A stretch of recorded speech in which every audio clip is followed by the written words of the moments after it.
Good morning, good afternoon, and good evening to wherever you are in the world. Welcome to RCI Mondays. Time for another single car championship, and this time with the Ginetta Cup. Tonight we are bringing you round 6 from a warm and clear Watkins Glen. I'm your lead commentator for tonight, John Dalton, and alongside me isn't Kevin Boss, but it is Ryan the multitasker Mawson, who's also working the cameras, and of course next door to us, as always, the live stewards. Welcome everyone. Yes, thank you, John, and welcome to Watkins Glen, a track that a lot of drivers are still learning in ACC, but having driven and raced here a few times, it does bring out some great racing, and I'm just so excited to see what, this close, tight racing that we've seen all season, brings us at Watkins Glen. Definitely a tricky track indeed, Ryan. Still relatively new to a lot of people. I myself have only run one race, and that was a couple of last month, I believe, actually now, with EWC in the Lamborghini GT3. But yeah, very tricky circuit, lots of technical aspects to it. Looks very simple on the face of it, although is a very momentum-based circuit. So one poor exit out of turn one can lead to disaster by the time you get to the chicane, as I'm sure you're well aware of as well, Ryan, as we just round out the end of free practice with Conrad Jetson taking a practice time down the pit lane. Of course, a few drivers have been doing so tonight.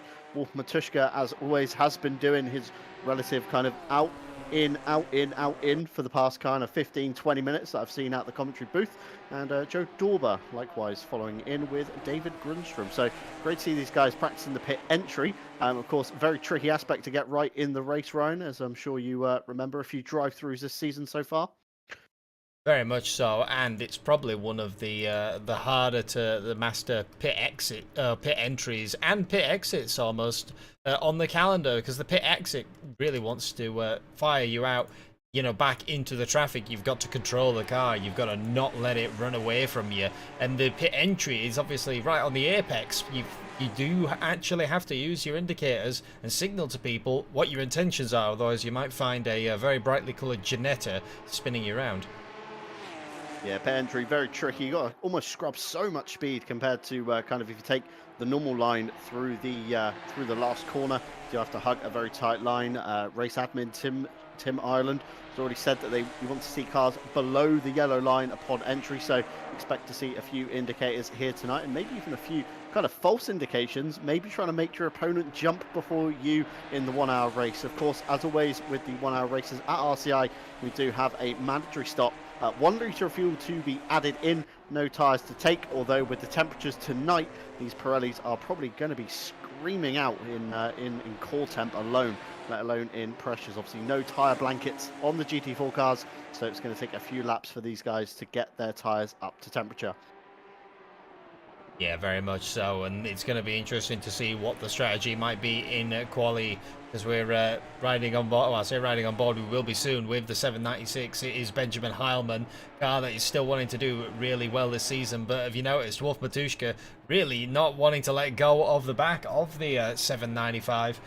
796. It's it might be a little bit of a slipstream based track. It's a long run and actually a bit of an uphill run coming from turn 2 all the way up into the bus stop chicane, so it'll be interesting to see what that does to the lap times. Certainly. So let's jump on board here with Benjamin Harmon. Wolf has backed off in the mirror now into turn 1. Really elevated inside curve there. You want to try and keep it on the first third of the curve if you like, and track limits on the exit are of course the yellow and red striped curbing. Now through turns 2, like Ryan says, uphill through 3, and slowly we do make our way into turn 4 and then down what is known as the back straight. So potential for slipstream in here, trying to get alongside your opponent, make his run very, very awkward into the inner loop that is the chicane. Lots of braking boards on the left, jam on the brakes at 300, pitch it in, be careful of the arm coal on the inside. It does jut out over that curb, and using all of the track as Benjamin Harmon now coming in to the outer loop, which is turn 5, very long corner. Feels like it goes on forever. The front left screaming out in pain from the temperature, and now we head down to turn 6, known as Shoot. Coming down, you want to watch the boards on the right, the black and orange boards. As soon as you pass them, jump back on the power to try and maximize your exit now down into turn 7, which is known as Toe according to the circuit map. uphill right-hander. You want to get it in very early, almost double apex it before jumping on the power when the black and white boards on the outside end. Now, no exit curb here, so be very careful of the grass as we run down what is known as the boot, down into turn 8 of the hill. Now, downhill braking zone can be very easy to overcook it. Brake too late, you're going to go sailing off into the extra tarmac there. Stewie wrestling the steering wheel as he comes through 8, up into 9, which of course brings you back onto what is known as the NASCAR loop, if you like. Very easy to run wide, and if you do run wide there is a solid wall and a piece of Armco, so be very, very careful on that one. Into 10, very fast corner, got to get it tipped in. Be very careful of track limits as you exit. Again, the curb is the limit. And finally into turn 11 again. Want to maximize your run through as much as you can. Get as close to the wall on exit to get the power down. And Benjamin Heilman comes across the line, first time on the board, a 1:56.2. And that didn't last very long, as Wolf Matuszka immediately beats that out with a 1:55.997. The first 55, everyone starts trailing in. Christoph Verstappen takes the third place, but it's not for long. The 373 Tor Zidlo, the car that has been on fire all of this season, decides that 55.9, it just wasn't fast enough for his liking. Yeah, 55.7 coming out from Torzidlo in the 373 Carbon Sim Sport car. Driver to definitely keep your eye on. Didn't really see much of him in practice, and then towards the end he was kind of shuffling at the top of the board, so definitely one to contend with. It's going to be a very tricky kind of circuit at the moment. The circuit level, as you see in the top right, is fast. We do have another level up from that, which is optimum, which is when you will start seeing the faster times emerge from these guys. And of course, like we said at the beginning of the broadcast, no tyre blankets here, so the longer you're out, the faster I think you're going to get, Ryan. If I was, don't know if you were in my shoes, we were in their shoes, whether or not you fuel the car for the whole session and just kind of wait for the circuit to come to you, and then when the car's at its lightest on the warmest tyres, you go and plough in a lap and maybe even catch a little bit of a slipstream off one of your rivals. We've seen a lot of mixed bag this season. We have seen some drivers who, do these 1-2 laps and immediately dive back down the pits. But the cars are quite tricky, notoriously tricky to extract that final sort of 5% out of them. I think it really depends on the driver and how comfortable you are in those in the sort of early stages of the car where it's still got cold tires, where you still haven't got the optimum pressures. Because I know that I'd be putting the full fuel in and just run it and just watch the time either increase or decrease and make it out from there. But as Wolf Matuszka races up to the line, it's a slight improvement for the pink performance car. It's a 55.982, but it's still not enough to catch up to Marius just yet. Yeah, still a little bit of time in it there from Wolf, I believe, as Christopher Strapen now comes across the line, resides in P4 with a 1:56.1, still yet to tickle that 55 window. Although we know Christoph can get really fired up when he needs to. He can really extract, like you say, Ryan, that final 5% out of the car. And this man here, Christian Lindgren, one of your silver championship contenders, finds himself at the front of the silver field at the moment. However, do not discount the 1-2-3 of Konrad Jetson, a driver, again, Carbon Sim Sport, that we do see hassling the back of the pro field and always at the head of the silver field. So championship results pending on that one. And Christian Lindgren here rounds out, I believe, this is the outer loop coming down into turn 6 of Shoot in the Jurassic Park Sim Brothers racing car. Very great to see custom liveries once again in ACC. And of course, we will have a little look at those when we are down on the grid waiting for the formation lap to go live. Now coming around what is turn 7. Up into the boot, over the top of the rise, down into turn 8 of Hill. Looking towards the Delta times, it's looking like a good lap indeed. Looking very up on sectors 1 and 2 so far. Now all he has to really do is keep it clean through the latter half of the lap. Now coming up the hill into turn 9, you want to get a nice tight line through here, get on the power nice and early to maximize your run up to turn 10, where of course it's a slight dab of the brakes more than likely in the Ginettas. Pitch it in, keep it nice and tight to the inside curb, then open up the steering, let it run over the curve, very close to track limits there. Christian Lindgren as he tips it through the last corner of turn 11. Halman running all the way to the wall and licks the wall on exit. Is this going to hamper his time down towards the line? Currently P9. Christian Lindgren does not improve at all. He does improve, sorry, 156.3, but not enough to take another position away from Maximilian Vede, and he does retire the car to the pits, probably for a new door skin, wing, and a new set of boots, Ryan.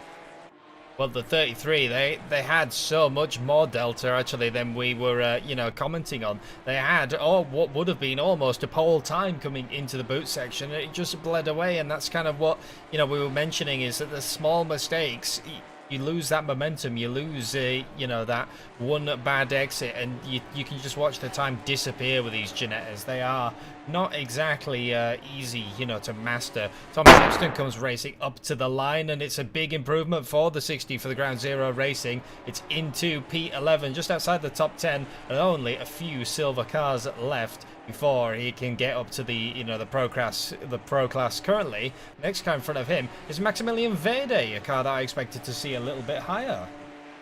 Yeah, Vede in the early stages of practice looking very fast indeed. Held the top time for a considerable amount of time in the practice session. However, did get beaten by Torzidlo towards the end. But Vede certainly down in P8 is going to be a driver that I'm expecting is going to improve the virtual drivers by TX3. We normally see him towards the front row of the grid, the first couple of rows, if that. Mike Redford comes across the line. Great improvement from Mike there. Jumps up into P17. And now Janyo, the cursed livery that we are forever mentioning, commentating on, etc., coming across the line. P20 currently jumps himself to P12, just behind Tom Shipston. Again, expected to where we normally see Janyo in the Flying Hellfish. Taylor's car very squirrely out of turn one there, very close to track limits. And Jose Jimenez, a great Spanish driver that we do see time and time again in the Ginetta, towards the front of the field, always hassling the the top 5 at least. Has had a great run so far in this championship. And coming down into the chute up towards Toe.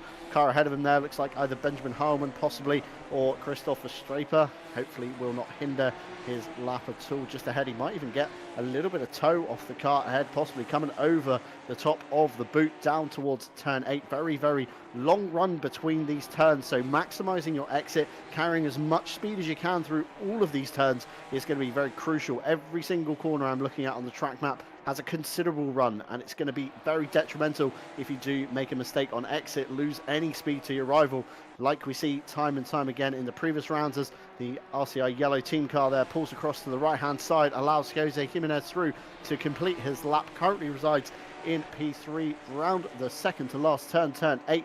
Tips it into 11. Hopefully he can keep this one out of the wall. Car looks to understeer through the mid corner there, gets very close to the barrier on the outside there, run down to the line. Currently P3, comes across the line 156.3. No improvement on his best time there, however one to keep your eye on as always, Ryan.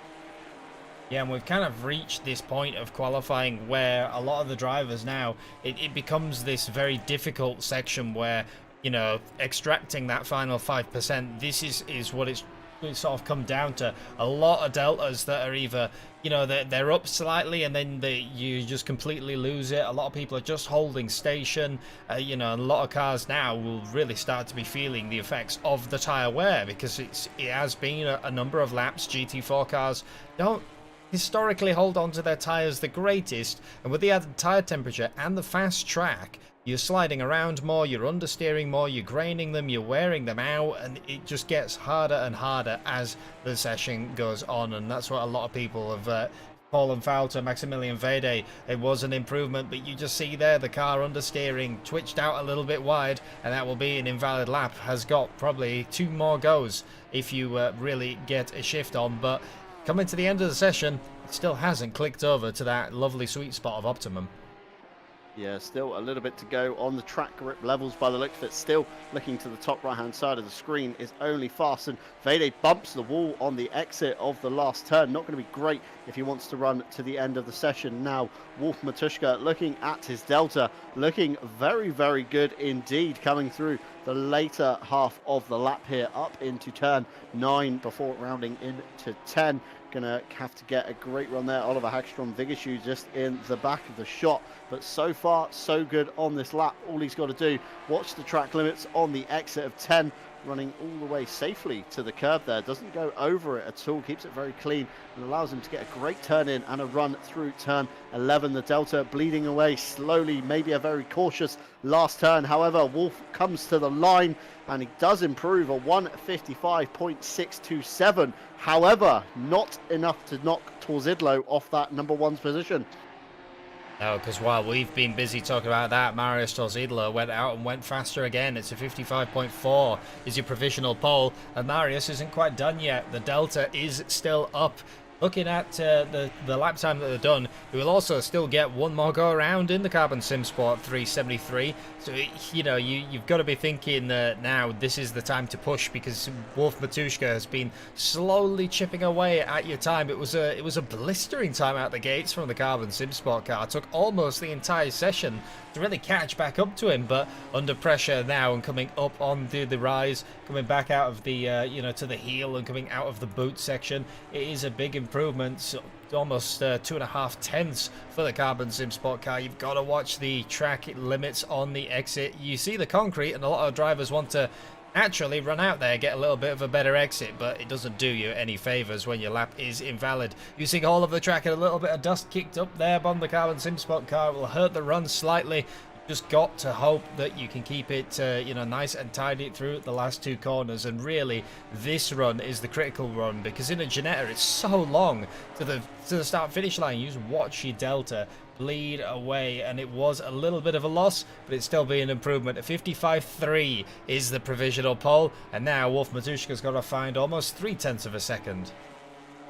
Yeah, Wolf to find nearly 0.3 of a second, but Torzidlo does, of course, have another stab at it. So going to be interesting to watch that car over this lap, see if he can gain anything at all. But our very own Benjamin Heilman in the 796 looking fairly good on this lap. Small improvement to come, and it does shift him up the field into P5 with a 156.150. Christoph Verstappen there we saw quickly on the pit apron. Oliver Hagstrom Vigishu into P7.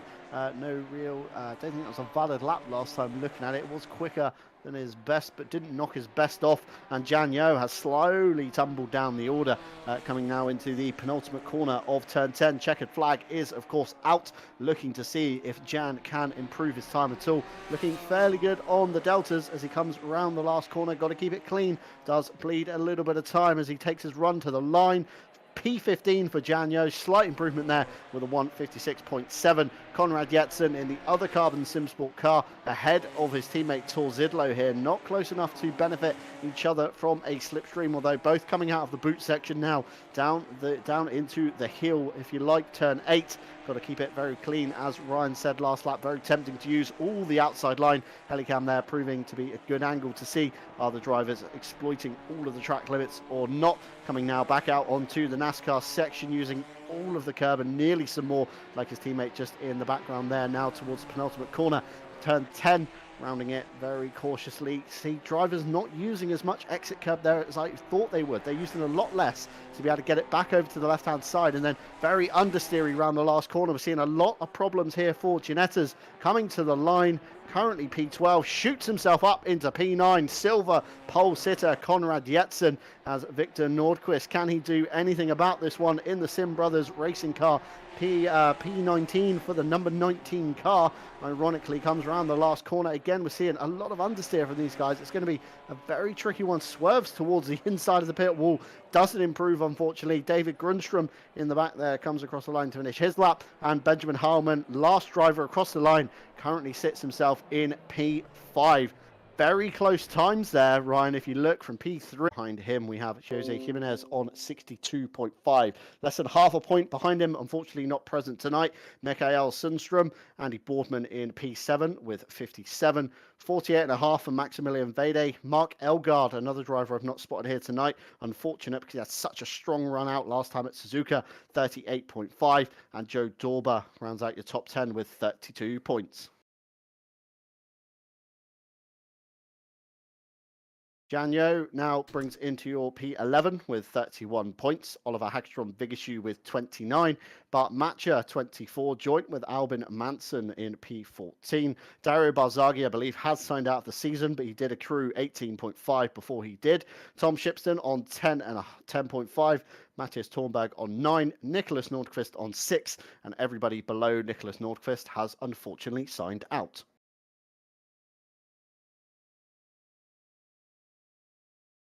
Now, rolling over to your silver fight, where it's a lot closer at the top. Konrad Jetson with 101 points. Dominic Fekete with 93.5. Christian Lindgren with 87. Matthew Kingston Lee, surprisingly, with 72 points. Not seen a lot of him in the races, although he has been lurking slowly at the back, just clawing away all those points. Victor Nordqvist on 59. Nat Shirley, 58.5. Richard Phillips for the RPMS SimSport boys. Shout out to those of you that are in the chat tonight on 54. Ethan Scott, 51. David Grunstrom, 46. And Ted Edwards, unfortunately, is not with us tonight. He is feeling a little bit under the weather with 45, rounding out your top 10. Now on to your 11th, Matt Stevens with 42. Again, RPMS SimSport driver. Great to see a huge amount of them in the championship this week. And Matthias Byron with 38.5. Mike Redford has accrued 29. And everybody below Mike Redford has unfortunately signed out.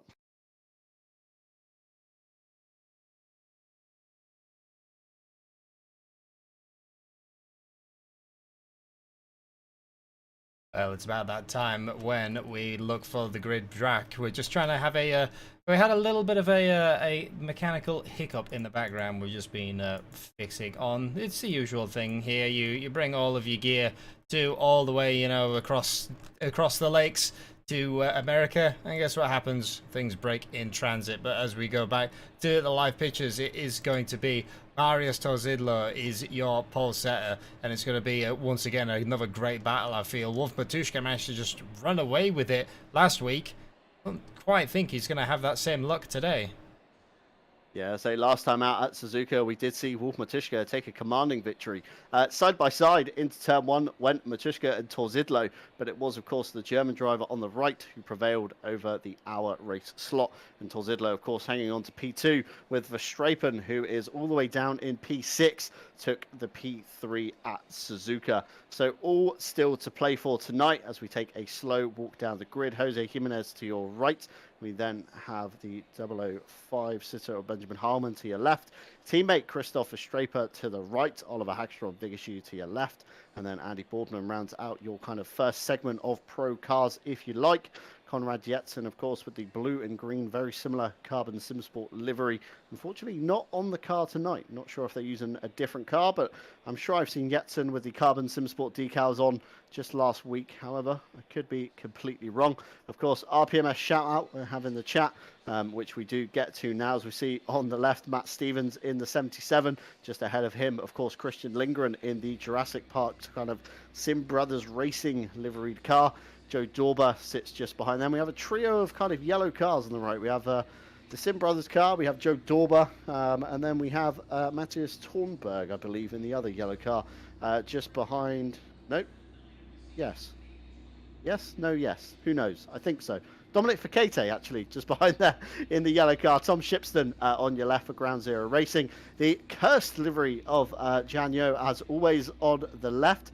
And a little fact I've been sent by Tim Ireland. I have a few of them lined up on my board tonight. But Janyo has 10 liveries, 10, 1-0, uploaded to the Flying Hellfish Taters team on the RCI website. The level of psychological harm caused is incalculable. And now, as the cars begin to roll away, the Pink Panther, off it goes, followed by Matthew Kingston Lee, followed by Ethan Scott, another Sim Brothers car, RPMS, Mike Redford, another Sim Brothers car. Not sure who that is towards the back, possibly Nat Shirley and David Grunstrom trailing out the back end of the field. But towards the front end, you're going to be wanting to get some temperature into these tyres, but obviously not too much because it is quite hot here tonight. We have 30 degrees in the air, and that translates to 33 degrees on track. Although the practice server has been pretty stable, so temperatures should remain fairly consistent over the hour. Although it's going to blow the pit strategy wide open, I believe, Ryan. We're going to have some drivers, I think, taking tyres and some drivers not so much taking tyres.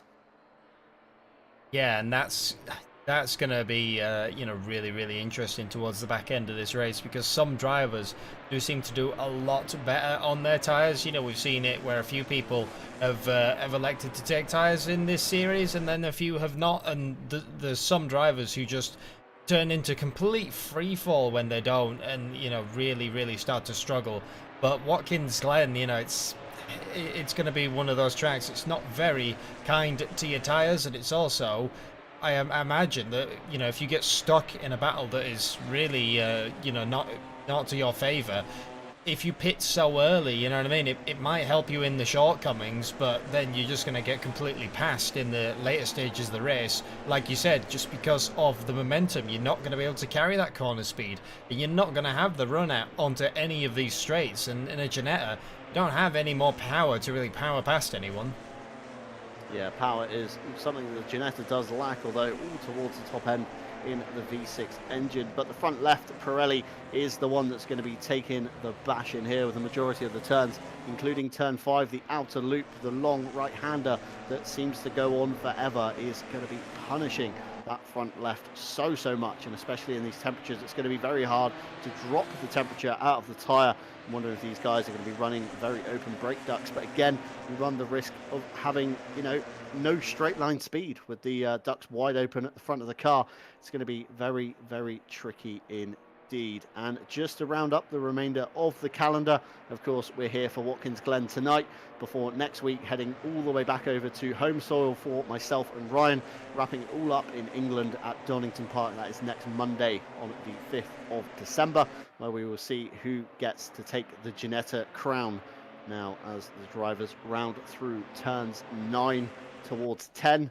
We're going to start to see the double file continue. Wolf Matuszka looking very racy towards the back of Marius Torzidlo. We saw this the other way round last week at Suzuka. We saw Wolf take the pole from Torzidlo. Torzidlo had a crack into turn 1, but unfortunately could not make it stick. Are we going to see roles reversed here tonight as the drivers now begin to grid up in double file, dabbing the brakes to try and keep some temperature into the front brakes for turn 1? You're not going to want to overcook them. Downhill braking zone into 1. We've seen it, you know, NASCAR races time and time again before. Everybody brakes way too late, ends up using all of the outside extra runoff, and hopefully we're not going to be seeing that tonight. But are we going to see some slipstream battles, very long runs, as me and Ryan keep mentioning, between the two corners? Going to want to maximise everything now as the green flag waves on the right-hand side. Marius Torzidlo comes across. Wolf Matuszka switches sides with him, eyes up the inside into turn 1. Torzidlo covers it off beautifully. Wolf Matuszka follows Torzidlo through turn 1,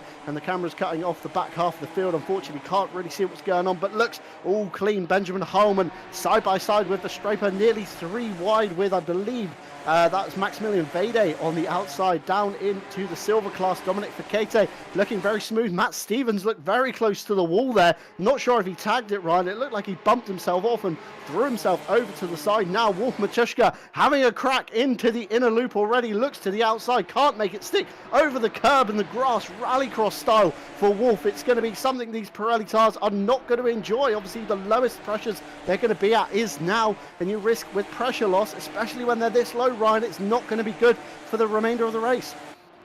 Oh, Wolf had the run, and this is kind of what we've been mentioning. That slipstream had the run, had to have a look. You kind of box yourself in otherwise, but just ended up running over the curbs and running out a little bit too wide. But that kind of shows the intent, and that, I think, is what's going to be so great about this track, is that people aren't going to drop off, really. Looking into the back of the pack, as he says, Matt Stevens very close to the wall. Probably had to take quite an avoiding action as everyone bunched up, and they're still 2 and 3 wide coming out of the boot.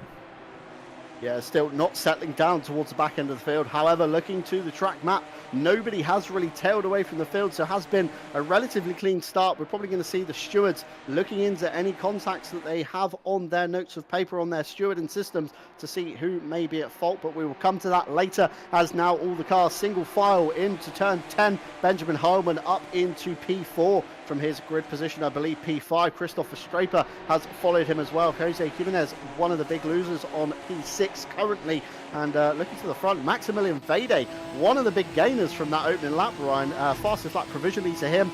sails down the board, of course, down to turn 1, heavy braking for Vede, nearly overshoots it into the back of Wolf, and look behind in the mirror. Benjamin Harman looks to get a much cleaner run through turn 1, and now with the slipstream of Vede's virtual drivers by TX3 Ginetta coming up the hill, we're going to see small gains from Benjamin Harman, getting ever so close to the back of the diffuser, but can he tow his teammate with him? Christopher Straper there, just out of shot, I believe, just slightly out of the slipstream. Harman now looks to the inside, thinks, I'm going to have this, maybe not, closes up on the brakes, goes single file through the chicane, looking very clean indeed. For Straper there in the back with a much cleaner run than Harman, has definitely gained the gap up again, and Vede survives for another lap through the chicane. But this fight is not over yet. These two little black and yellow Ginettas buzzing behind, looking to make moves, and Matt Stevens also looking to make moves ahead on Dominic Fekete in the RPMS Sim Sport car, coming down into turn 6. Shoot wants to maximise the exit as much as he can, see if he can get a run up the back of the yellow Ginetta ahead into 7. No looking there. Very, very close kind of racing run. I'm expecting to see a lot more passes, but it seems everybody's just kind of biding their time. Obviously 56 minutes, just over 56 minutes still to go. Still plenty of time to make moves, but nobody really being like risky this race, it seems. Oh, as Matt Stevens looks up the inside of Dominic Fekete, but he's going to overrun the corner, and that allows the 37 to get back in. Once again, just had a little bit more of a better run, had that slipstream. Decided that we're going to go for it, but you have to be careful because you're carrying so much more speed. Your braking zones suddenly are massively extended, but that is the battle essentially between P1 and P4 of the silver class. Nobody has managed to escape one another yet, and Tom Shipston, I believe I've seen that car in the background, diving down the pit lane, and it is, there you go, underneath the yellow line is the number 60, and Ground Zero Racing immediately pull it down into the pit lane.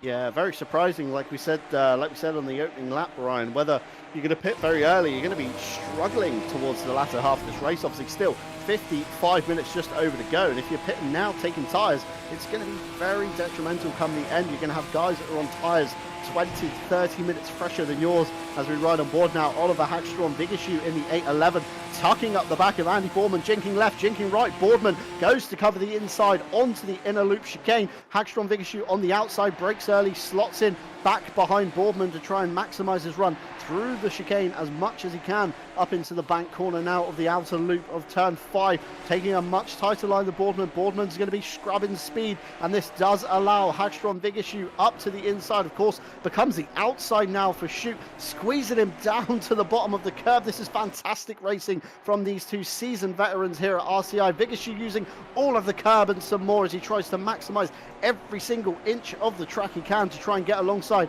Andy Boardman up the hill into tow. They go, turn 7 coming across the top of the boot. This one is going to be a very spicy battle. Two very clean and capable drivers. I'm going to say this isn't done with yet, Ryan.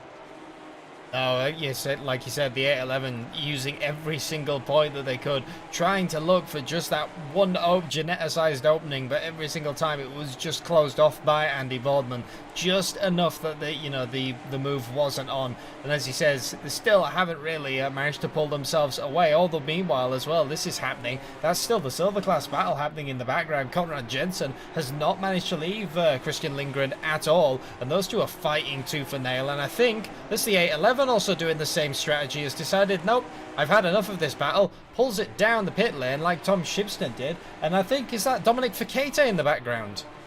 I think it's not Dominic Fekete. He's still out on track as we see now. I believe that's probably Joe Dorber in the pit lanes in the 777, choosing to take another early stop. And just going back to Andy Boardman, fascinating fact about him. Over the year of RCI Mondays, he has done 39 races in Split 1. That's with 2 fastest laps and 2 poles and 0 license points. So definitely a guy we want to be battling very clean indeed. And speaking of battling, 2 teammates here. Christoph Verstraper gets past Benjamin Heilmann, although Verstraper there runs wide on the curb. Maybe allows Heilmann to close back up again. Christian Lindgren and Konrad Jetson, as you said, Ryan, this battle raged on from Suzuka, lap after lap after lap. These guys were inseparable, and it seems like they have carried the same battle over to the United States of America for Watkins Glen. Lindgren is absolutely glued to the back of Jetsen's car, and now Matt Stevens looks to the inside of Dominic Fekete. Fekete with a little bit of a bad run through turn 6 chute, does have the inside line of turn 7 into tow on the outside. Stevens there we see try and swoop around the outside, although the corner is cambered in Fekete's favour, so you definitely want to try and get to the inside line. But has Stevens managed to get a better drive up and over the boot into the hill? Tries again, we saw him a couple of laps ago overshoot the corner, has a look, thinks twice about it, maybe causing Fekete to try and outbrake himself, maybe try and make him make the mistake rather than Stevens. And these guys now locked bumper to bumper coming into the NASCAR section turn 9 as they round back onto the loop of the normal Watkins Glen circuit. You couldn't even separate these guys into turn 10. No move to be had, although Jetsen runs a little bit wide. Looks like Lindgren is nearly allowed on side, chops off the nose into turn 11, down to the bottom of the banking and up the other side. Both drivers keeping out of the wall, though Lindgren now with the slipstream. We see the small gain that this enables. Jinx out of the slipstream, Jinx back in, trying to make that Jurassic Park coloured car as big as he can in the mirrors, trying to throw Jetsen off, and it looks like he might have done it. Jetsen goes a little bit deep in the corner. Lindgren gets a much cleaner run now, tucked right up to the bumper, going into turn 3 up the hill. Lindgren's going to be benefiting from this massively as we round turn 3 and into the long swooper of 4. Is any move going to be made into the loop? Well, it's almost you're a little bit too close here because you haven't got that slipstream, the slingshot anymore. Christian Lindgren had to let off, otherwise run into the back of Conrad Jetsen. Forces him to the inside. It's an unfavourable line into the bus stop chicane. You can see that the car was really unsettled, but just manages to keep ahead, does the 123, electing to take up the higher line at the first and then kind of try and fire it down the edge, but just not enough of a run yet. It's going to be very, very close though, still all over. And for the with the Ginettas, you kind of have to do this kind of racing. You have to fill your opponent's mirrors. You have to make them make the mistake, because otherwise you are so close, car-wise, setup-wise. We're seeing it now. These little battles are forming where no one can really pull away because their pace is just identical. Yeah, nobody can really get that extra kind of gain. If you're in a GT3, you've got different horsepowers, different weights, different attributes to cornering. Some cars better on corner entry, some cars like the Porsche better on corner exit. But when everybody is in the same car, you have to find that advantage, like you say, Ryan, somewhere, whether that's in a slightly different setup, whether that's in a slightly different fuel load. Obviously we allow the drivers to pit here. Minimum they have to add is 1 litre of fuel. So I mean, if you're running a half tank versus your opponent's full tank, that's where again you can get an advantage. However, you will be slower through the pit lane as you need to put in more fuel than him. And every driver, Ryan, it seems, through this last corner is really struggling to get that car dropped down into the apex. Yeah, well, that was a slight tap of the wall there for the 33 of Lindgren, and that might be the first sort of indication of tyres starting to overheat a little bit and starting to, give off just because of how hard they're pushing them. The left side really will be suffering this entire race, really. It's just kind of the nature of the circuit. Richard Phillips, another RPMS car, side by side with Matthias Thornberg up the S's. It's a very, very tight section of the track, especially when you've got cars that like to understeer. Slots back in, does the 202, but they might still have a little bit of a run. They're going to look to the inside coming into the bus stop chicane. It's going to have to be a late brake manoeuvre, but they can't get around the Pink Panther car that easy. Seems like all the cars, Ryan, are just running out of the kind of top end where you want that little bit extra just to pull alongside into the inner loop chicane, just to try and get, enough alongside that it's going to make it awkward for your opponent, going to throw them offline slightly, and it's going to allow you to get past them as Oliver Hagstrom Vigashu now clears Joe Dorber. These guys, of course, both pitting at the same time on the same lap, obviously had equal length pit stops, and Joe Dorber with the NASCAR tactics, giving Oliver Hagstrom Vigashu a little bump down into the chicane, and then Joe Dorber backs off and thinks, maybe I shouldn't have done that. But great to see these guys, bump drafting. Ginetta sliding out of the chicane already, and some very good tactics there. Maybe some of the Sim brothers could try that, or possibly very own Benjamin Harmon and Christopher Straper, as Mike Redford now looks to make a move into the heel on David Grunstrom. Grunstrom giving him maybe a little bit too much room, compromises his own corner slightly, but does, of course, have the inside line for turn 9. Meanwhile, behind, it looks like Nat Shirley, again, looking to get involved in this three-way fight for some silver points.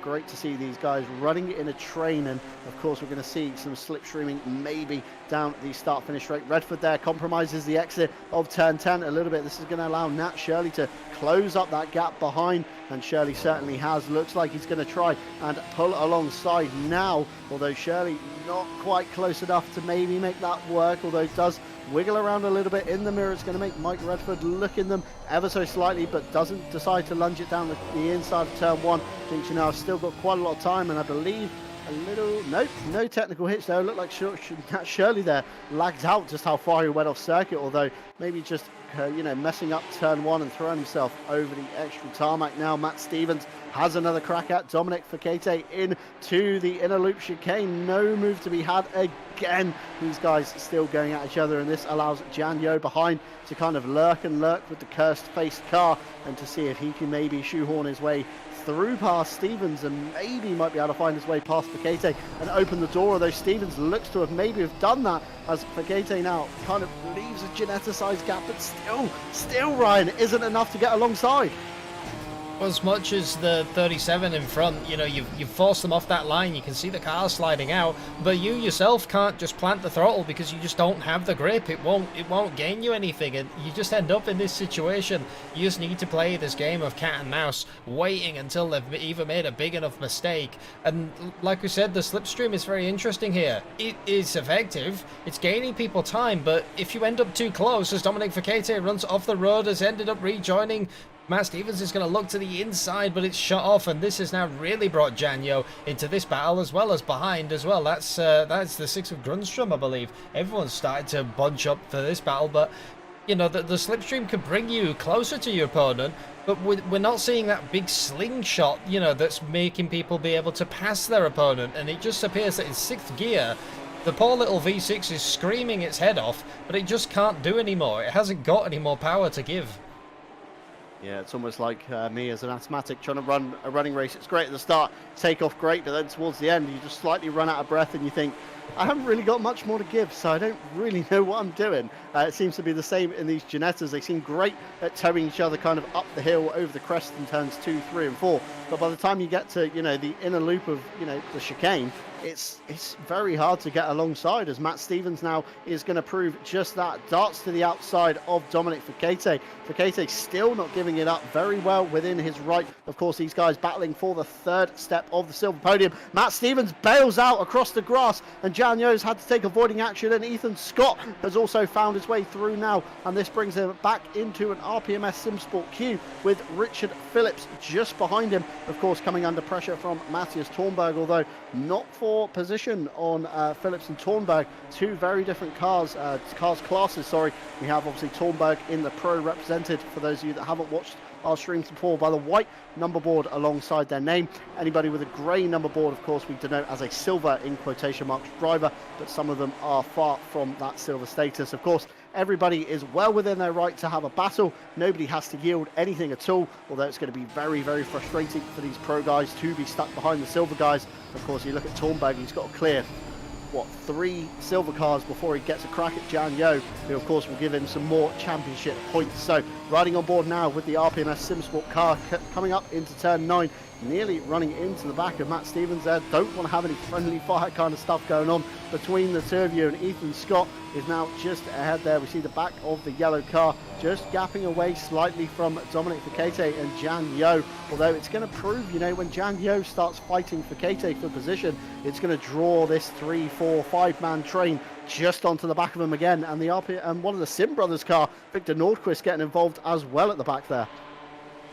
Yeah, everyone's really started to get it, involved, and what this means as well for these two, it kind of brings a little bit of a pressure off the shoulders, as Christian Lindgren still is glued to the back of your silver class leader, Conrad Jetson. That's the 123. These guys have been locked basically since the green flag has let out. You know, the broadcast has kind of like settled out a little bit, but the silvers are still absolutely alight as the 33 looks to the outside once again, trying to force the 123 onto the bad line, but the 33 has a big slide through the bus stop chicane, has to catch the car, and that will really put a bit of a damper on this. But I don't think that the 123, even though they've brought out this, you know, this little gap now, I don't think they're going to be able to run away, because it just appears that every single time your opponent will catch up and you just have to deal with the pressure. I think it just comes down to the slipstream effect, like we keep saying, Ryan. It's given them enough of a kind of gain that it's worth almost sitting behind your opponent to, you know, drag yourself up through the uphill sections and down the rises that a little bit quicker. As you see now, David Grundstrom on the outside going in to turn 7 on Mike Redford. Tries to sweep around the outside, looks to do the undercut now, up and over the boot. Does get a nice exit off the turn 7 down towards turn 8. We're going to see, is this move going to be done? It's not. Redford is still ahead on the cam, going down into the hill. Turn 8, nowhere near alongside to make a lunge, but great defensive driving there from Redford. Saw kind of where Grundstrom was going to come across and just made sure he got a better drive out of the corner than Grundstrom did, and he does retain P16 overall. But I'll say some stewards' decisions coming through, Ryan. I've seen one already. Of course, shout out to all the stewards tonight. We have Jesse Lee randomly in the stewards box again, AJ, Andreas, Connor, Daniel, Martin and Will Stevenson. Incident lap 1 involving incident lap 1 BS, so I'm going to say back straight rather than the other annotation that could be. The number 77 and the 37 of Dominic Fekete, which is why you see a +5 next to him. Aggressive overtake with contact, so stewards deeming that no, please don't do that. So +5 seconds for Fekete. So of course, if Matt Stevens was still behind him, he would just be a case of waiting until he pits and gain 5 seconds on him. Although Ethan Scott now giving a shot, I think, to Jan Yo down into the inner loop. Jan Yo around the outside, swooping around, carrying great speed through the chicane, does still remain in P10 overall. And Richard Phillips here still just ahead of Matthias Thornberg coming around the loop. Yeah, no, Thornberg is, I think live timing's glitched out again, Ryan. Thornberg is clearly behind Phillips, but Phillips is clearly ahead on the pictures. So yeah, not sure what's happening there. Timing bugging out as always. And we're going to see a little bit of Swede on Swede action now with Victor Nordquist looking very racy up behind Matthias Thornberg into turn 7. Although no move to be made there. We kind of have Team Swede and then we have Team RPMS SimSport. So maybe these guys looking to work together to see if they can progress up the field at all. And it's very tricky, Ryan, when you come across your teammate, you're kind of wondering, should I fight him or should, we determine who the faster car is and sit behind him and just kind of like wait to see what we can do together. Well, we've seen that before from the RCI yellow cars, of Heilmann and Verstappen. They've managed to pull each other along, for a few races. They still had some battles and some fights, and when it came down to it, whoever felt that was the fastest driver, well, they did end up the road. But yeah, it's one of those when your fellow teams, some teams though that we've seen in RCI, Friday Championships, George Boothby and stuff, yes, when they came, they said, nope, there are no team rules, you race each other as you are, as in two people. You aren't in the same car, therefore you're racing each other. So it's always interesting to see people's and various teams take on it. Go swapping back to this battle, it's once again Christian Lindgren looking this way, that way, every way on Conrad Jensen, trying to get the run. But this is the point, look, you've pulled out, you've got alongside, you can't do anything more, you have run out of steam. It's going to be a late dive for the 33. Just once again, you've got to try and hope that eventually the 123 makes a big enough mistake when you force them off their optimum line. But it seems that Jensen is less bothered about, having to take that very shallow line into the bus stop. Has seemingly done it now numerous times. Kind of knows that so long as Lindgren's on that side, he can't do anything but a little bit of a run out. And this might be it for the 123. They're now side by side coming into the hairpin in the boot section. It's a long old way around the outside for the 33. But can they do that switchback maneuver like we saw earlier on? Yeah, David Grunstrom attempting a similar move earlier on Mike Redford, but not pulling it off. And the same again here. Christian Lindgren and Conrad Jetson still yet to swap positions, although coming down into the hill, Christian Lindgren dives out again, looks to the inside. Can I make a Ginetta-sized hole in this car? And it looks like Jetson's been compromised through turn 8 slightly, but it's still not enough to get Lindgren behind. Lindgren's going to be having flashbacks to Suzuka, where he sat behind Conrad Jetson for lap after lap after lap and just couldn't find a way past him again. Jetson, a very consistent driver, although we deem him as a silver driver based off his, pre-qualification result. Of course, he is, bottom half of pro, essentially. He is the fastest silver guy that just did not make the pro cut, along with Christian Lindgren now side by side. Lindgren's got the overlap coming across the start finish line down into turn 1. A little bit of side draft going on. Who's going to be the last of the late breakers? Down into the banking, Christian Lindgren all over the inside curb, and he makes the move stick from Jetson. Jetson a little bit compromised on the outside line, isn't going to have the best run up the hill now through turns 2, 3 and 4, and Christian Lindgren can finally breathe a sigh of relief. Thank God I've dispatched of the Carbon Simsport car, the 123. So, Christian Lindgren has finally managed to get himself up into that P7. He's now got to hold on to it, because as easy as you can make that pass, it's now just as difficult to pull away from your opponent. We've seen what can happen, as in people, they just can't escape the train. So we'll have to keep his eye on this battle, what's going on. Looking up back to the front, this gap has been pulling down. It, once again, Torzidlo, in the 373 Carbon Simsport car, pulled out quite a lead at the start, which we have seen from this driver a few times, but slowly but surely, as usual, the Pink Performance car has got up to temperatures, got up to speed, and is bringing this gap down. It is now just about under half a tenth of a second, but it's been closing lap after lap. Yeah, we've seen that, like you say, Ryan, time and time again before with Torzidlo. He seems to go off the line like a scolded cat, and then kind of towards this midpoint of the race, he starts slipping back into the claws of whoever it is just behind him. And Janyo, they're looking to make a move on Dominic Fekete. Still no move to be had, although it looks like it could be on for corner exit, or maybe not. Ethan Scott now looks like he's about to draw alongside Janyo, but Jan on the inside line going to cover that very nicely. And the RPMS Simsport boys still stuck together bumper to bumper. And looking over to the steward's box, we have a few more notices coming through. Very much a few more avoidable contacts there, certainly. Lap 1 on the back straight again, involving the 811 and the 123. No further action for the 123, which is of course Conrad Jetson, who is fully on the curb. 123 goes off track, and the 811 is not impacted. Incident on lap 1, turn 6, involving the 19 and the 34 with a racing incident, minor contact. Incident lap 2, turn 7, involving the 796 and the number 7, racing incident, minor contact. Incident lap 3, turn 6, involving the 811 and the 69, Andy Boardman, deemed a racing incident, minor contact. Incident lap 4, turn 4, involving the 7 and the 795, racing incident, minor contact.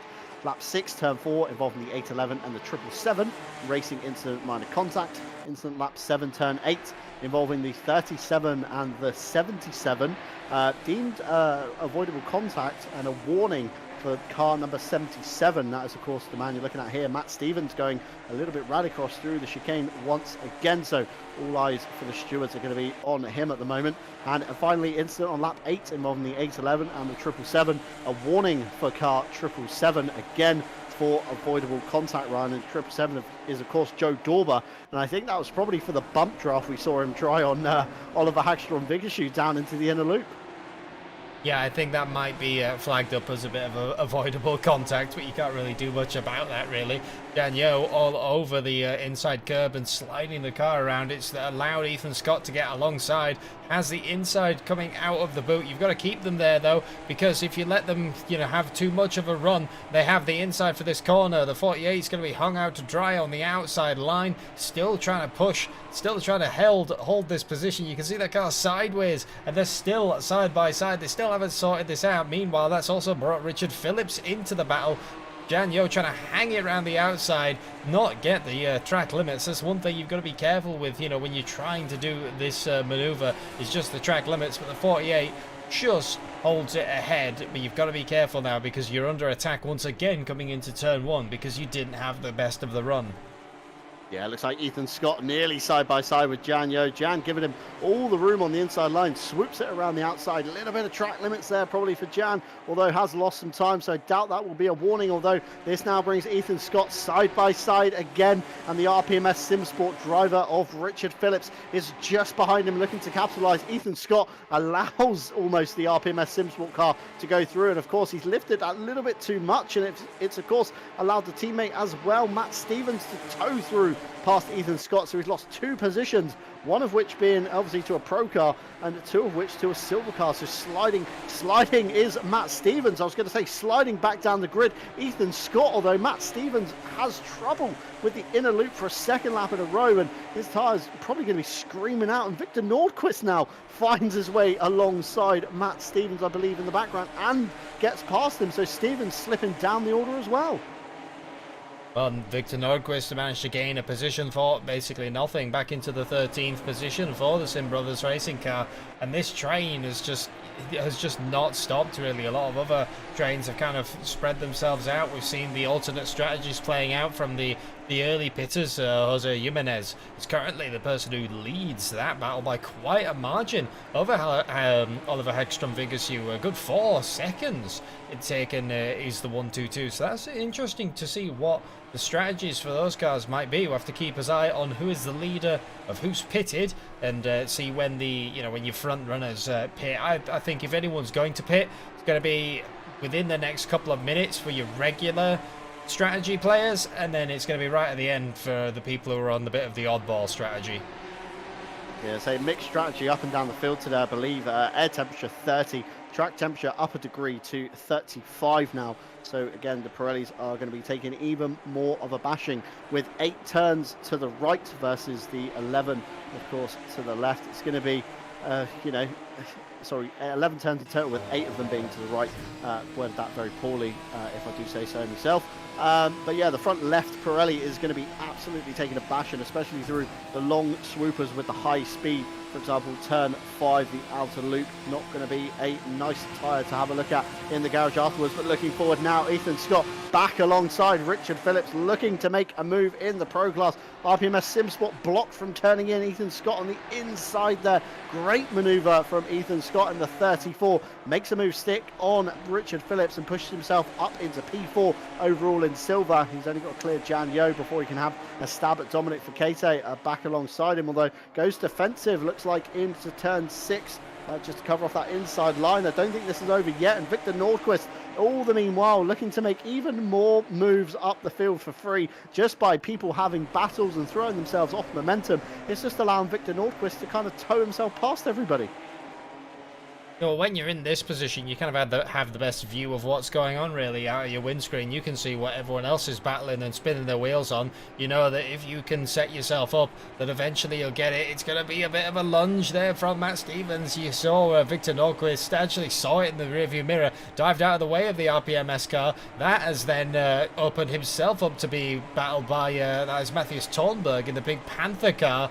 Had a bit of a look at the RPS SimSpot as up ahead. Ethan Scott hasn't managed to ditch Richard Phillips there, but it's a moment now. This is a very, very tense moment of racing, as up ahead they're still very, very close side by side into the final corner. It's not a place you want to be hung out to dry. You can't get the power down as easy because you will hit the wall, and this has brought Richard Phillips well back into this battle.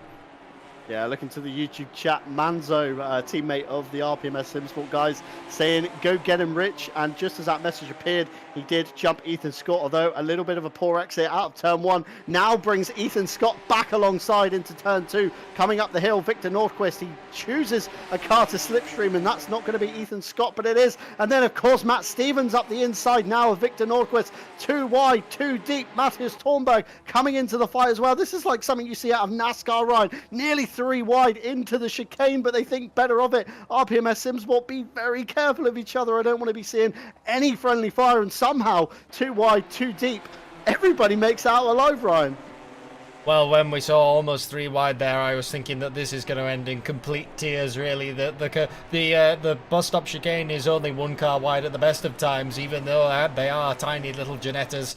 But it was a very, very well executed point from all drivers who managed to slot themselves back into a formation. And really, the person who's had the worst run out of all that is Victor Norquist, to find themselves at the back of the train once again. Looks like they were moving forward, and they just ended up that one.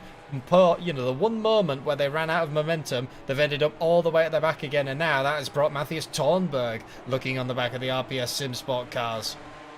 Yeah, Thornberg now looking to do what Victor Nordquist just did and try and gain out of everybody kind of battling each other, although a poor run through the heel of turn 8 has brought Victor Nordquist right back into it. Richard Phillips looks around the outside almost on Ethan Scott, although of course a very tricky place to make a move around the outside as these guys now come into turn 10. Be very careful of track limits. Richard Phillips being very careful indeed. Looks like he's coming into the pit lane, has called it, thinks, you know what, I'm not having any more of this, I'm peeling out, although does hinder his teammate Matt Stevens round the last corner. And of course Matthias Thornberg now looks to make a run down across the start finish line, down the hill into turn 1. Of course Ethan Scott has now managed to pull out that little bit of a gap to the guys behind, which might break the slipstream enough just to kind of try and run away from it, Ryan. But we said it before, it's very hard to try and run away. It's as easily to lose as it is to gain.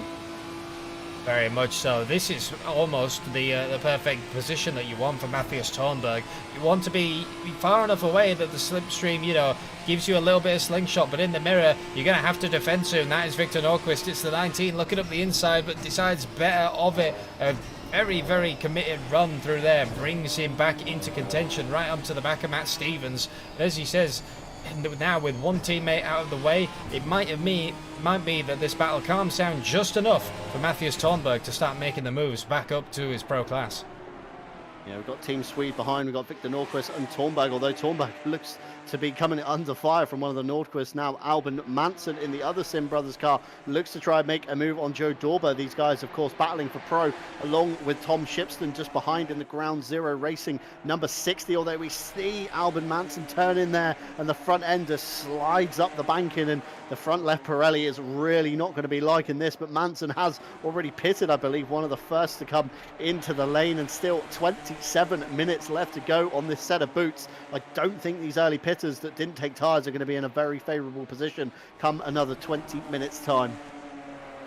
No, it's one of those, you're just going to have to kind of manage the tyres now, but you can't really manage the tyres when you're in a battle of this magnitude, really, so it's going to be one that we're going to have to keep as eye on. So far, a lot of the pit stop times looking all of the, very, very similar, really. No one, I don't think, has elected to take tyres thus far, so we'll have to see what people end up with, with these Pirellis at the end that will just be begging for mercy. Victor Nordquist, he's going to look on the inside. RPMS are going to have to cover it off. Oh, and there's contact coming into turn 1. Yeah, contact into turn 1. Victor Nordquist being caught out there by the defensive of Matt Stevens. Comes back on right at the end of the Armco. Very sensible move indeed. Does return the position, so Stewart's probably going to be looking at that and maybe just dishing out a warning, maybe dishing out a warning to the RPMS boy to possibly say, don't change your line under braking, because it might not end so favourably next time. But well held by both drivers through turn 1. Getting very spicy indeed. Albin Manson looks to make a move on Joe Dorber, although nothing to be had, not alongside enough, and he's going to use the slipstream now to try and tow himself up alongside. And while the battles seem to have remotely calmed down a tiny bit, I say, as Albin Manson looks to be gaining on the back of Joe Dorber. Let's see what happens down into the bus stop chicane of the inner loop. Albin Manson on the outside, Joe Dorber on the favoured inside line. Fires himself through the chicane. Tom Shipston across the grass goes Albin Manson, and this puts him very much out of sequence. Shipston goes through as well. Very sensible to not try and fight that over the bumps. Grass is notoriously hard around the bus stop to keep a car stable. Well held there by the 127. But I had a message from Tim Ireland, who is, of course, the RCI admin for this championship. Today, he gave me some facts to read out during my broadcast of his kind of analysis of his Monday seasons. And This season, of course, has 2 drop rounds with the top 2, Wolf Matuszka and Christopher Straper, losing 21.5 and 20 points each combined, if you take both of their drop rounds, of course. Torzidlo has had 2 drop rounds of 0 points, so he, of course, needs to maximise every chance he's got, which, as we see just at the front of the shot here, he is in the leader of the race. We then have our very own Benjamin Heilman, who has a solid point haul with a big loss in drop rounds, which means he can, of course, afford to take a few more risks than maybe your average other driver can, like Torzidlo, who's got to score very consistently, as we see Victor Nordquist coming down the pit lane with Matt Stevens ahead of him, looking to take their mandatory stops, clear them off, and try and maybe leapfrog one another, as they were sandwiched together as we saw the fight before. Moving down into the silver class, this man here, Konrad Jetsen, his drop rounds are similar to his teammates.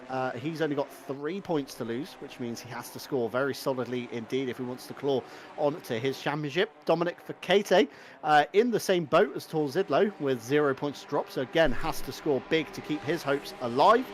We then have Christian Lindgren, who is similar to Heilman, set to lose a big drop in rounds. So again, Christian Lindgren can afford to take more risks, and he did. We saw him all over the back of Jetsen, not giving him any mercy at all. And lastly, on the silver class, Kingston Lee, currently residing 4th in standings, has scored every round this season with his drop rounds set to lose 28 points combined. So again, Matthew Kingston Lee can afford to take maybe a few more risks than your average driver. And he also kindly sent me some yearly stats. I know I've spoke to a few drivers in our RCI Discord that have said they're very interested to hear what their yearly stats might be.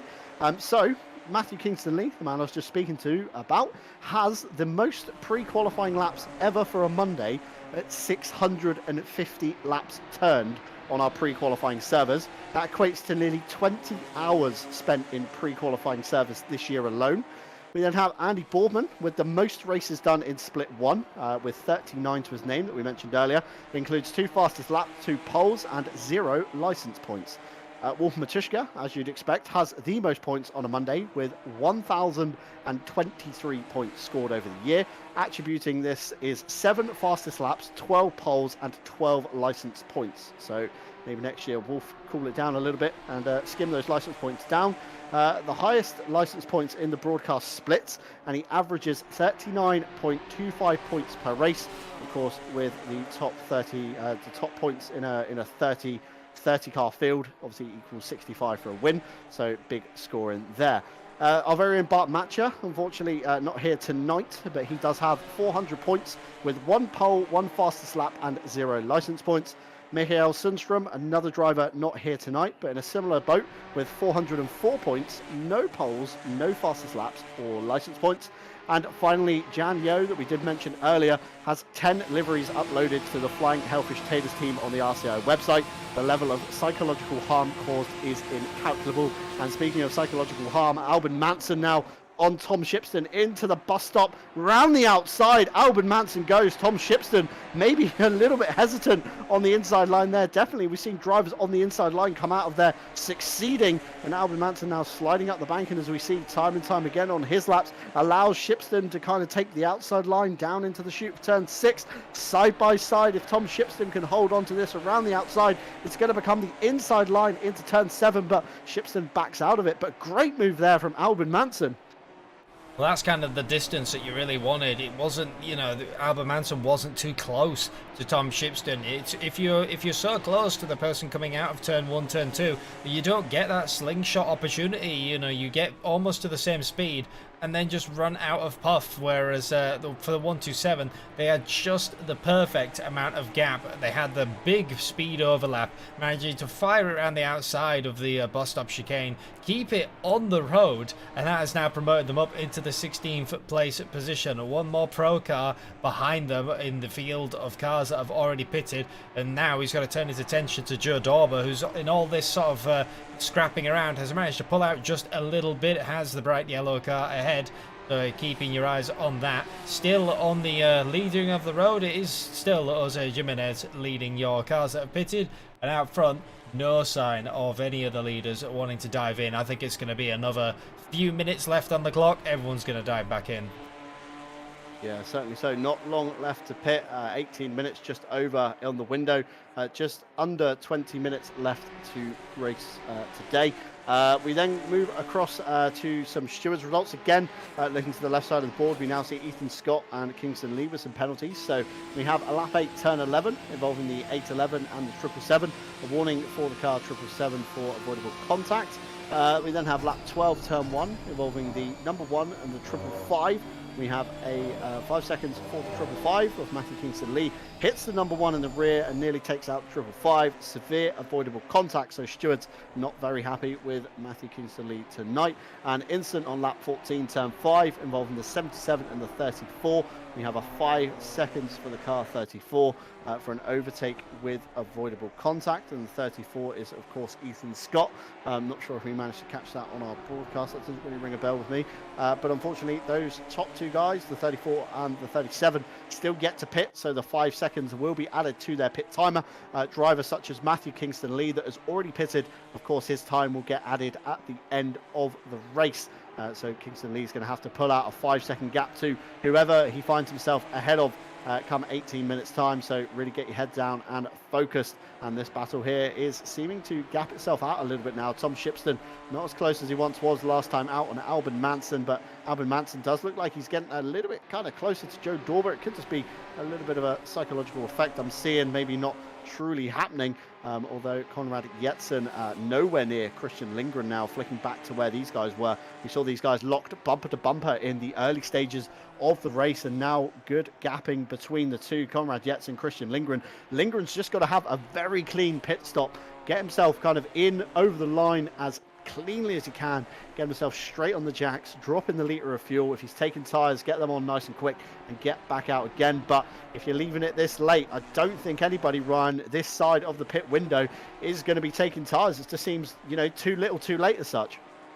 No, I don't think anyone is gonna this far into the race is gonna bother with the tyres. I think that the window for that was, if we were gonna see it, was probably about 15 minutes ago, really, for the people who maybe wanted to, you know, make that strategy work with the tyres. But we've kind of seen this in a few races in this season now, where this is kind of the calm before the storm. A lot of people, I say the mid part of the race, it's more 3/4 of the race, where people are struggling with tyres, struggling with pace, and it kind of calms out a little bit. And eventually, you know, as the end rolls by, either the mistakes start to roll in, or people find that little bit of second wind and everyone closes back up again. Because how many times did we think that the race was over, and then in the last few minutes, everything happened?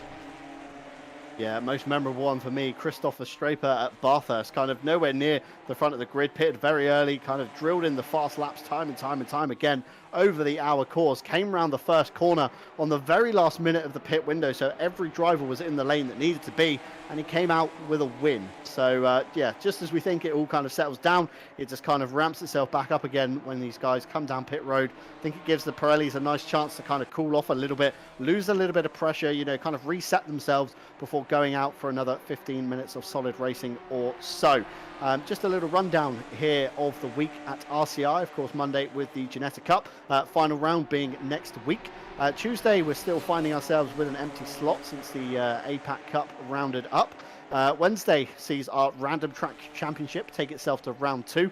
Round 1 taking place at Donington Park, so if you're trying to guess what track is round 2, tick Donington Park off the list because it's certainly not that one. Martin Lorenz took a dominating win from Dario Barzaghi and Jordan Daly in third. Thursday this week continues our championship at Oulton Park for round 3 of the GT4 and TCX multi-class race. John Aracer taking a commanded lead, in GT4 Pro, with Danny Santo and Javier Gonzalez tied in AM. Andy Boardman leads your TCX Pro, and Harold Kloppelman leading TCX AM. And Friday begins our mini winter series this week with round 1 at Misano. This will take us, of course, up to the Christmas holidays of next month, where we here at RCI get a nice, well-deserved break, I feel. And Saturday this week heads to round 2 of the Night Owl winter break. Donington Park taking the honours this week. Joe Dorber leads your GT3 Pro from Rudy Filmalter and Will Stevenson. Atta leads Ramos and Van der Wode in silver. And Battle of the Canadians in AM between Watkinson and Miller. and very own Kevin Boss, believe it or not, in third. So great to see Kevin doing very well on the night hours. We see a big slide there from David Grundstrom coming out of the bus stop. Well held, Richard Phillips, of course, eking out that little bit more of a lead. And of course, those of you that missed Saturday was, of course, our Bathurst 12-hour event. Simulation Esports took victory from Connection Loss Racing and SPHE Motorsport. Huge congratulations to all the teams, of course, that finished the grueling event that is the mountain. We know, me and Ryan both know, it's not an easy circuit to race for the hour, let alone for 12. And of course, if you like the sound of any of these events that I'm talking to you about, or you want to compete in any future events coming up, you can, of course, sign up and pre-qualify if needed over at our website, which is racerci.com. And Ryan, me, you, and the mountain, it's very tricky. Yeah, and also you forget to mention, though, that there was one lunatic team in that. There was one lunatic team who finished in P6 because they took a car which needs no introduction. It has a glorious soundtrack and approximately 4 more cylinders than anybody else. It was a V12. It was a V12 Aston Martin. There was one on the mountain, and I can tell because I could hear it everywhere it took. But that team managed to finish P6, which you really have to take their hat off to that, though, to manage to wrestle an old generation car around for 12 hours. They're not easy, those old things, and it kind of shows, how far GT3s have come on, really, and when you compare them to some of the more modern takings on hand. Yeah, the V12 is a car. Those of you that know me, it's probably my favourite car in ACC. Although it's just not competitive anywhere other than Bathurst, it seems, probably due to the lack of rear diffuser, the huge rear wing, and 12 cylinders of glorious soundtrack noise. I took it for a 3-hour solo endurance at Donington Park once, and loved every minute of the 3 hours because it was just V12 noise everywhere. And looking back here, Albin Manson trying a move there, but not making it stick. Andy Boardman is the first of your top 10 drivers, really, to take a trundle down pit lane. And Albin Manson still side by side. Joe Dorber coming through turn 9, I believe this is, up towards 10. Contact with Albin Manson nearly grazing the wall. Very, very safe there. Flash of the headlights, a bit disgruntled from our Swedish driver. Joe Dorber ahead there. Well within his rights to defend, although maybe a little bit over aggressive. We're going to see what the stewards probably think of that in about 5 minutes time. Ethan Scott is, of course, down the lane as well. Taking that 5-second penalty is going to shuffle him back down the order a little bit, although it has cleared, so he should be somewhere towards the driver's right at the moment.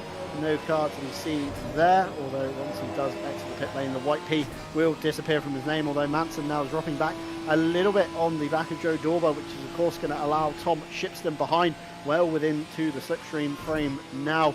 Not going to be close enough probably to make a move here, but it is going to draw that car right up to the back there. And I've just noticed the rear wing does have the number of the car as well, the 127. I've never noticed that before in 6 rounds of casting. It seems very not paying attention of myself as we round through the bus stop. Looking forward again, Joe Dorber. We see Albin Manson every time in this bank corner, Ryan. He's just sliding up it, and if you watch him through the last turn as well, he seems to struggle with any kind of high speed right-hander. So that front left Pirelli may be at the end of its life still with 11 minutes to go. Yeah, and it might have been that, it's taken a bit more of an aggressive setup, which worked earlier on in the race, but now, just with the limited grip available, if you take away the mechanical grip that this car once had, that's kind of it. The geometry isn't working with you anymore because you've lost that, that baseline of grip. So for Albin Manson, it's kind of, as much as you want to attack Joe Dorber, and I do not doubt that if the door was opened, they would go for it. We've already seen them, squeezing each other out into this section. But I think it's going to be a difficult 10 minutes. You've got to hold station because Tom Shipston's car does look like it's slowly coming back alive. Yeah, Shipston definitely not dropping off by any stretch of the imagination. And Matthew Kingston Lee now finds himself behind Mike Redford. 5 seconds to the good. He's going to have to pull out if he does get past Redford to keep that position. Both drivers, of course, in the silver class. Richard Phillips now makes up a position on Nat Shirley, I believe that is, for the latter half of the silver class. And speaking of RPMS Simsport cars, we have a decision on lap 18, turn 1. For those of you that remember, Victor Nordquist and Matt Stevens bashing bumpers involving the 77 and the 19, deemed a racing incident from, put my teeth back into my thought process. Deemed a racing incident, and both drivers could have done better to avoid the contact. So probably, you know, 2 of one, half dozen of the other, cancel themselves out, and let's just call it a racing incident, and both drivers can be watched a little bit more closely if they lock themselves together again. And speaking of locking together, Kingston Lee with a great run through turn 1 on Mike Redford. Redford on the outside line of 2, not really the favourable side, but does tuck back in behind Kingston Lee as they come through turns 3 and 4 on to the back straight. Although Kingston Lee's going to have to be careful, Redford doesn't get such a draft that he manages to tow back alongside, and I don't think Redford's going to be close enough, although he does look to the inside. Kingston Lee chops the nose off Mike Redford's Ginetta, and no move to be had. Very great driving from Kingston Lee and Redford to kind of, you know, give each other the respect that they deserve. And now Andy Boardman and Jose Jimenez now find themselves locked in a battle. Both pro cars here. Jimenez, of course, was the driver first to pit on the opening race, and Christian Lindgren just dived in there on the scoreboard on the left. But Jose Jimenez, first to pit on the lap, of course, becomes our provisional kind of, you know, pro car leader, if you like, although we're going to have to see how many spaces he can make up once the top 10 do pit. Just over 7 minutes to go on the pit window. And that's interesting to see that, you know, these two drivers, the average lap times were still very, very close, because it was that, you know, Jimenez was only, you know, just behind Boardman when he came in, but a little bit of a bad run out of turn one. It's going to allow the 69 degrees Weasel racing car alongside. They're going to be too wide going up the hill. The V6 is screaming, trying to find some space on the track. You're almost into the wall, is Andy Boardman, just because these cars, they understeer so much. You're watching that wall just get bigger and bigger. It's quite terrifying even in GT3, and it's still going to be side by side coming into the bus stop chicane. Who is the last of the late breakers? And Andy Boardman gets just a nose ahead in the 69 Greased Weasel racing Ginetta. So that will put that battle, at least for 2 corners, I'd say, back on Shield. But I don't think that Jimenez is done yet. Yeah, like we said at the beginning of the broadcast, Ryan, corner exit is key at Watkins Glen, and we saw Jimenez with a slightly bad run through turn 1, and that of course allowed Andy Boardman. Jimenez there all over the grass, trying to maximise as much as he can. Now Richard Phillips comes across the back of Mike Redford to take a stab to gain a position for silver points again down into the bus stop chicane. We're going to see Mike Redford there darting left, darting right. Richard Phillips with a front row seat. Redford goes defensive very sensibly, shortens his line through the corner, of course, hits the grass a little bit, drags himself out wide for the latter half, and this does allow Richard Phillips around the outside into the outer loop, both cars side by side. If Redford can hold on to this, he's going to slightly be able to cover off the inside line, and he does so, swoops across the front of Richard Phillips' car down into turn 6, although it looks like he outbrakes himself, manages to slide it back across to the inside line to cover that off, and Phillips with a much faster run through the corner, just not enough to get alongside. Again, side by side up the hill into turn 7 of Toe. I think this battle is done, and it is. Mike Redford slots in behind Richard Phillips, and Ryan, it's like you say, we think everything's just kind of calmed down and done, and then all of a sudden battles start exploding up and down the grid again. Richard Phillips as well is also the car on the grid that has had the longest pit stop. It's a 1 minute 11 for Richard Phillips. I'm wondering if he's taken tyres, and that, you know, we saw that the RPMS car was quite stable, quite controllable, but you know, it didn't necessarily have that, you know, Superman-like grip compared to some of them. So yeah, maybe the tyre strategy wasn't quite the be-all end-all. Jan Yo was also pitted out of the I think it was the 8th place position, and he's found himself back all the way in 15th behind what is this sort of half silver, half pro battle in front. Albin Manson still all over the back of Joe Dorber, trying to find a way past, and Christian Lindgren is well up the road by now. Yeah, we see again Albin Manson sliding up the banking of the outer loop, still not managing to find that tight inside line like Joe Dorber has Although, kind of going back to your point on Richard Phillips taking the tyres, 1 minute 11, that has to be tyres. If you look at everybody else, we're all in the 40s. You add about 30 seconds onto that to, you know, stationary time to swap all 4 Pirellis, and it does take you to about the minute 10 mark. So it's going to be probably what he's done. Going to have to keep your eye on Richard Phillips to see if it's too little too late, or whether he can indeed catch the back of the car ahead. It was Matthew Kingston Lee, who was about 12 seconds to the good. So I mean, it's quite a big window to make up. Even if you do take the 5 seconds of Matthew Kingston Lee's penalty off him, it still puts him just clear of Richard Phillips. And now Albin Manson to the outside of Joe Dorber again, trying to get the kind of up and over done on him, but no luck to be had. And Konrad Jetson is now in the pit lane, so we're going to have to see where Christian Lindgren comes out in relation to him. But back to the fight here, Albin Manson, Joe Dorber into the last corner. We then see Albin Manson slide up and out of the pit entry line like he always does, but he does look like he's got a slightly better run this time maybe than Joe Dorber, tucking into the slipstream, still just not close enough, Ryan, like we keep saying. It gives you the toe out of the corner, but just doesn't give you the run down to the next one. And Joe Dorber taking a swooping line there, and Konrad Jetson has managed to come out just behind Christian Lindgren there. Lindgren going up the hill through turn 2, 3 and 4. He has managed to keep the silver lead. Dominic Fekete still yet to pit, and with a 5-second penalty to serve in the lane, he will of course be tumbling down the order, so don't let that fool you. Although Tom Shipston trying to kind of catch the back of these two and claw onto any little wake of slipstream he can get his hands on. These guys locked super close, diffuser to splitter through the bus stop. Once again we go, 3 minutes 45 on the clock to be had. Is this fight ever going to end, Ryan? And our leader Torzidlo down pit lane, first of the top 5 to blink. First of the top 5 in, but everyone's going to have to come in. If not this lap where they are on the track, it's going to be the next lap. Wolf Matushka dives in, Christopher Strapen, Benjamin Heilman, and I'm pretty sure that Vede is going to be in as well as Dominic Vacate. And there you go, the 89 dives in, and I'm pretty sure we're going to see the 37 dive in. I think where they are on track, they don't have a choice. If they don't come down, I think you'll be outside of your pit window as this battle still rages on. Yeah, I think Jetson would have been, not Jetson, sorry, Torzidlo would have been pushing the pit window. He came in just with 2 minutes on the clock to go. Take a couple of seconds off for the run to the line. That's going to put you on about the time that he's running, which is, of course, about a 156, 157. So going to be very tight, which is why Torzidlo dived down the pit lane. Everybody else just, you know, so far behind that they were under their lap time when they got to the pit entry. So really had no choice. And the drivers now filter out the pit lane pretty much in the same order they went in. Torzidlo from Matushka, from Verstrapen, from Heilman, from Vede, and Dominic Fekete is now in the pits. But now Joe Dorber on the defensive, down into turn 1. Albin Manson, great run out of the last turn. Unfortunately, has the outside line into 1. Joe Dorber on the inside fires it through. Tom Shipston looks like he's going to get a better run though. Joe Dorber ahead, runs wide, uses all of the extra tarmac, and Tom Shipston just kind of sows in behind.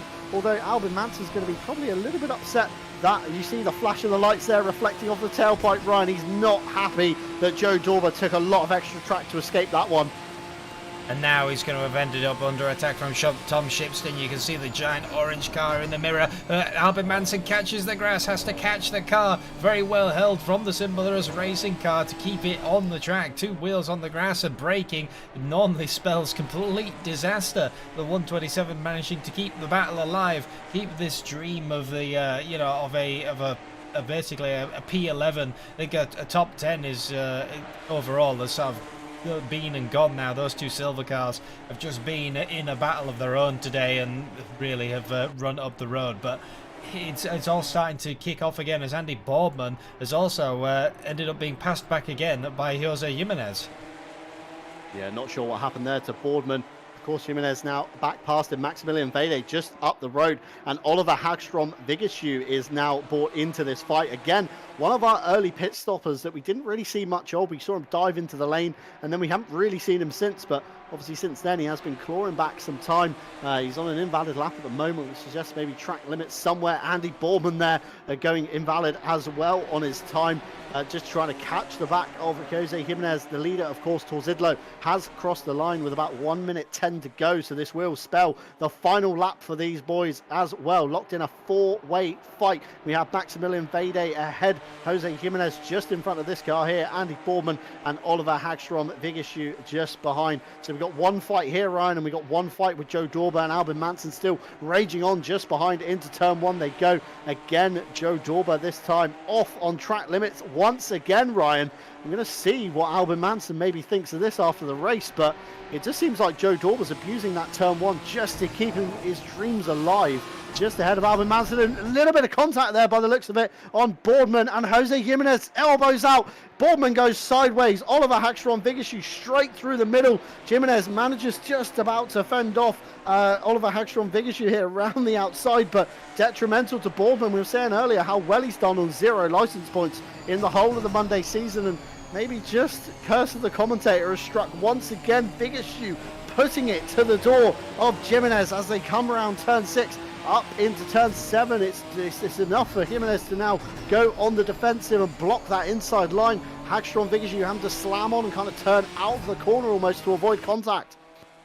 Nearly on pace car was trying. If there was any grip left to be had, they would have had that position, but it's just these Pirellis are too far pushed. Meanwhile, in the background, Albin Manson still under attack from Tom Shipston. Didn't quite have the run that he wanted. He might have to fend it off. Looking once again still, Oliver Hagstrom-Vigishu all over the back. And while we even said that, Marius has just completely won the race, as well as Wolf Batushka. Wolf Batushka, another great run, and it is Christoph Verstappen comes down in your P3. Now I'm wondering what happens to these two battles here. Yeah, Oliver Hagstrom-Vigishu just behind Jose Jimenez into the last corner. Nothing to be had here. Drivers locked, splitter to diffuser, and Hagstrom-Vigishu takes the P7. Jimenez takes the P6 just ahead. Christian Lindgren, of course, your silver winner. Great drive from him, and this fight now rounds itself up. Joe Dorber takes P11 from Albin Manson, P12. Tom Shipston, P13. Cursed man of the race, Jan Yo behind. Terrifying face there, and we see just behind Dominic Fekete slipped down to P15 overall, but still, even with the 5-second penalty, has been enough to take the bottom step of the silver podium. And speaking of silver honours, this battle still yet to give itself up. Nat Shirley and Mike Redford round out turn 10. Redford round the outside, both drivers abusing track limits, thinking maybe we still got a few more to abuse here, and Redford holds on to take the position from Nat Shirley, just rounding out your P22 and 23, and David Grunstrom, as we see on the circuit map in the back of the shot there, rounding out your top 24 drivers in total. And we have one last Stewards report of an incident in lap 24, turn 9, involving the 777 and the 127. No further action. The 127 goes into a closing gap, leading to contact with the 777. And as always, Ryan, what a race that was. I keep saying it time and time again, as we think it's all kind of wound down, like we say, and it's, you know, it's all done, dead in the water and gone. All these battles start erupting again, and we don't know where to cast our eyes over next. That just seems to be the nature of these Ginettas. You have the early race madness. Everything calms down. You think you're in a lull. You think you're safe doing your lap times. You come out, you know, you're quite happy. You get to the pit line, and there's another car there to battle. That brings you into these three-way fights, and then just whether you like it or not, you are battling for the remainder of those 5 minutes. And we've seen people really trying to push it. Andy Boardman there saw the move, thought about it. It just wasn't enough of a Ginetta space. Yeah, so you kind of got all or nothing on the last lap to give. Andy Boardman gave it all, but ended up with nothing, unfortunately, but still did hang on to take a P8. Didn't lose any more pro positions at all. Mike Redford in our YouTube chat says, my poor tyres couldn't keep up with MKL, meaning Matthew Kingston Lee, and fell out of the 5-second window that he needed to remain for obviously Kingston Lee's penalty to apply and to jump a position. So very unfortunate for Mike Redford. And as we have a look at the Watkins Glen Tower, we will be blown away. Corning Museum of Glass, and lots of 8s on the board there. And as we round up this broadcast, unfortunately, we haven't had Ted Edwards here with us tonight, although we would, of course, do the usual Movember segment. And for those of you that don't know, of course, Movember is an annual event involving the growing of mustaches during the month of November to raise awareness of men's health issues such as prostate cancer, testicular cancer, and men's suicide. Since 2003, Movember has funded, of course, more than 1,250 men's health projects around the world, challenging the status quo, shaking up the stigma attached necessarily with men's health, and transforming the way health services reach and support men. This point, I would say keen-eyed viewers would notice, of course, Ted Edwards' delivery, of course, who is not here tonight, unfortunately, although he does have a little surprise next week, being the 5th of December. He does have a little surprise for his car in next week, so hopefully Ted is back to full health and fighting strong for the last race at Donington Park. And of course, lastly, a quick message from our partners here tonight, AK Informatica, as always, for providing our server solutions at RCI. However, they also provide high-end hardware, peripherals, and accessories, including sim gear. So if you are in their target market, of course, head on over to their website and check out what they have to offer for you.